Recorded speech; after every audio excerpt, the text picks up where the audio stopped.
4-chi bob. Hazreti Ayso muqaddas ruhga cho'mib, Iordan daryosidan qaytib kelgandan keyin muqaddas ruh uni cho'l bayavonga elib bordi. Hazreti Ayso u yerda 40 kun shayton tarafidan sinaldi.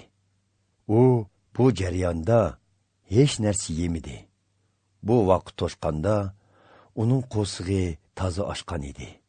Buni bilgan shayton uningga: "Agar sen rostinla Xudoning o'g'li bo'lsang, mushu toshni nonga aylantirib ye", dedi. Hazreti Ayso uningga javoban: "Tavratda inson faqat non bilan yashamaydi deb yozilgan", dedi.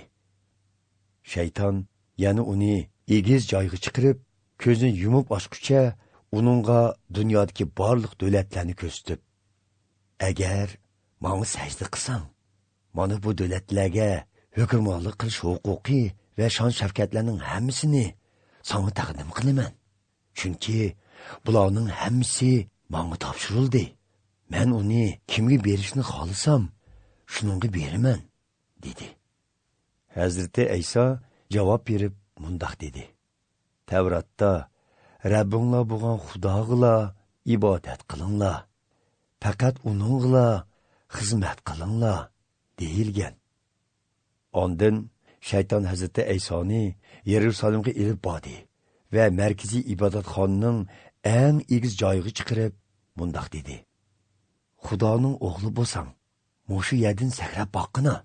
Chunki Tavratda Xudo farishtalariga seni qo'g'dash to'g'riliq amr qilgan. Putingning toshlarga urilmasligi uchun seni qo'llarida tutib oladi deb yozilgan emasmi?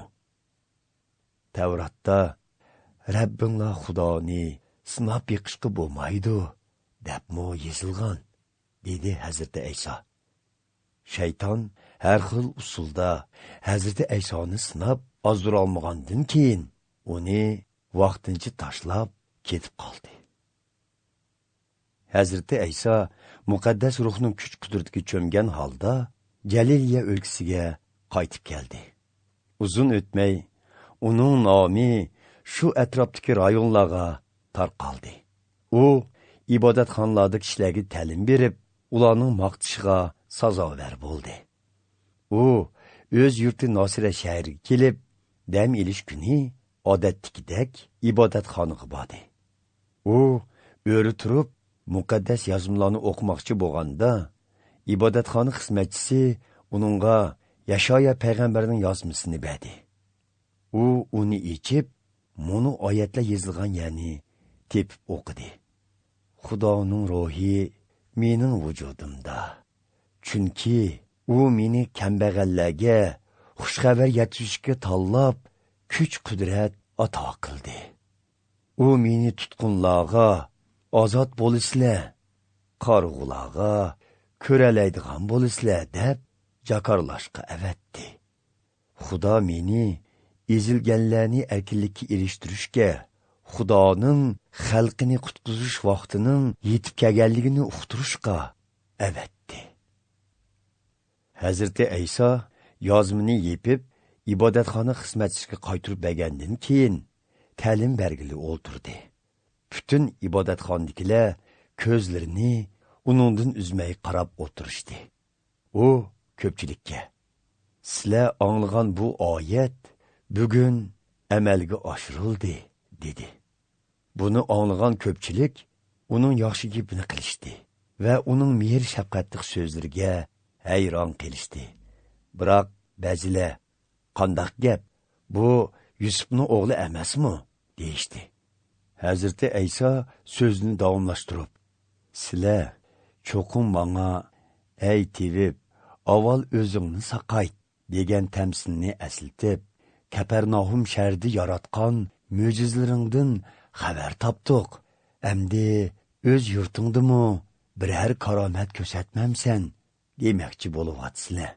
Biroq shuni bilib qo'yinglarki, hech qanday payg'ambar o'z yurtida hargiz qarshi elinmaydi.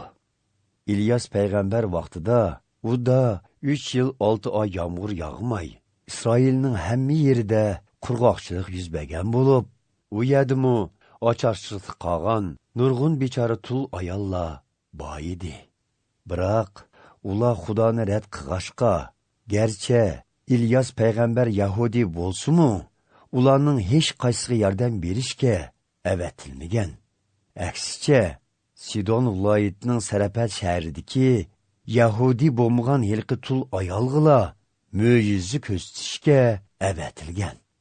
Ya'ni shunga o'xshash, Elisha payg'ambar zamonida Isroiliyada mahov kesili giribtor bo'lganlar nurg'un bo'lsa-mu, lekin ular Xudoni rad qilg'ashqa, Elisha payg'ambar heliqi Suriyalik Naman ismli Yahudi bo'lmagan kishini saqaytishga avatilgan, dedi. İbadetxondagilar bu so'zlarni anglab, uning Xudo endi sizlarga emas, balki Yahudi emaslarga mehr shafqat ko'rsatdi demoqchi bo'lganligini bilib, darg'azabga keldi. Hammaylar o'rnidan turishib, Hazrati Aysoni yor ustiga qurilgan bu shaharning sirtiga haydab opirib, yordan yiqitib o'ltirmoqchi bo'lishdi. Biroq Hazrati Ayso kishilar orasidan bemalol mengib chiqib ketdi. Hazrati Ayso Galiliya o'lkasining Kapernaum shahriga qaytib bordi. U yerda Yahudilar dam olgan shanba kuni ibodatxonaga berib, xalqqa ta'lim berib turdi. Uning ta'limini anglaganlar hayron qolishdi. Chunki uning ta'limlari nopuzliq edi. İbadetxonada jin chaplashgan bir kishi bo'lib, uningdagi jinlar: "Ey, Nosiralik Ayso, biz bilan koring bo'lmasin? Bizni yo'qotmoqchimisan?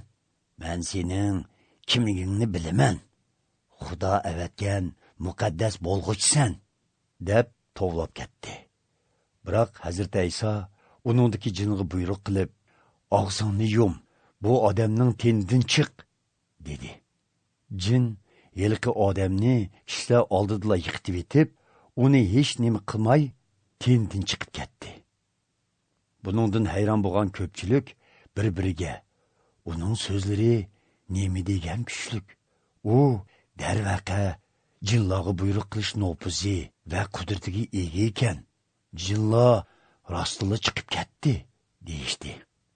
Shuningdan keyin Hazrati Aysoning nomi shu atrofdagi rayonlarga taqilib ketdi. Hazrati Ayso ibodatxonadan chiqib Simonning uyiga borganda, Simonning qaynonasi kasal bo'lib, qizitmasi o'rlab qolgan edi. Shunga ular Hazrati Aysodan uni saqaytib berishni o'tinib so'radi. Hazrati Ayso kasal ayolning yeniga berib, uning qizitmasining yenishini buyurdi. Qizitma shu an yenib ketdi. U ayol darhol o'rnidan turib, ularni kutishga boshladi. Kun petish vaqtida kishilar har xil kasallarni Hazrati Aysoning oldiga elib kelishdi. Hazrati Ayso ularga qo'lni bir-birlab tekkizib qo'ygan edi, ular saqayib ketdi. Kishilarning tenidan chiqqan jinlar: "Sen Xudoning o'g'li", deydi. Chunki ular uning qutqizuvchi Masih ekanligini bilatdi. Biroq Hazrati Ayso bo'lsa, ularni ayblab, ularning gap qilishiga yo'l qo'ymadi. Tong otganda Hazrati Ayso shahardan chiqib, tinch bir joyga ketdi. Ko'pchilik uni izlab yurib, oxir topdi va uni ketkizmay, o'zlari bilan billa turg'izmoqchi bo'lishdi. Lekin Hazrati Ayso ularga: "Boshqa shahar yezlog'imi berib, Xudoning podshohligiga doir xush xabarni taqitishim kerak. Chunki Xudo meni bu xizmat bilan avatgan", dedi. Shuning bilan Hazrati Ayso Yahudilarning har qaysi rayonlaridagi ibodatxonalarda ta'lim berdi.